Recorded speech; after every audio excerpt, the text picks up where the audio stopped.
మనసుకు మనసు, జాలికి జాలి. ఏజ్కి ఏజ్. మదర్ తెరిసాయే మళ్ళీ పుట్టి పోలీస్ అయితే ఎలా ఉంటుందో అదే మా ఏసీపీ కృష్ణ. మీకు ముడ్డు కడగటం వచ్చండి? వీడిదండి.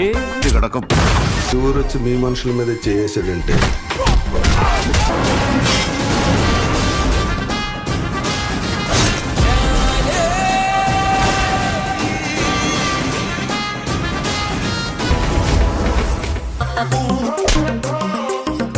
ఒరే నరేందర్, చెప్పరా సురేందర్. డిస్కషన్ ఏంటి? నన్ను ఇన్వాల్వ్ చేయరా?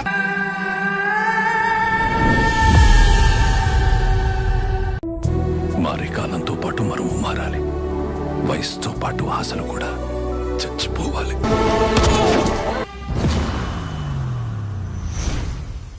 ఈ సంక్రాంతిని టాలీవుడ్లో సందడి నెలకొంది. విక్టర్ వెంకటేష్, అనిల్ రావిపూడి కాంబినేషన్లో రాబోతున్న సంక్రాంతికి వస్తున్న చిత్రం అసలైన ఫెస్టివల్ వైబ్ క్రియేట్ చేస్తున్నాయని చెప్పాలి. ఈ సినిమా 2025 జనవరి 14వ తేదీన విడుదల చేయబోతున్నారు. పక్క ప్లాన్తోనే సినిమాపై మరింత బంజ్ క్రియేట్ చేస్తున్నారు టీం సభ్యులు. ఈ సినిమా నుంచి విడుదల చేసిన పాటల్లో ముఖ్యంగా విక్టర్ వెంకటేష్, ఐశ్వర్య రాజ్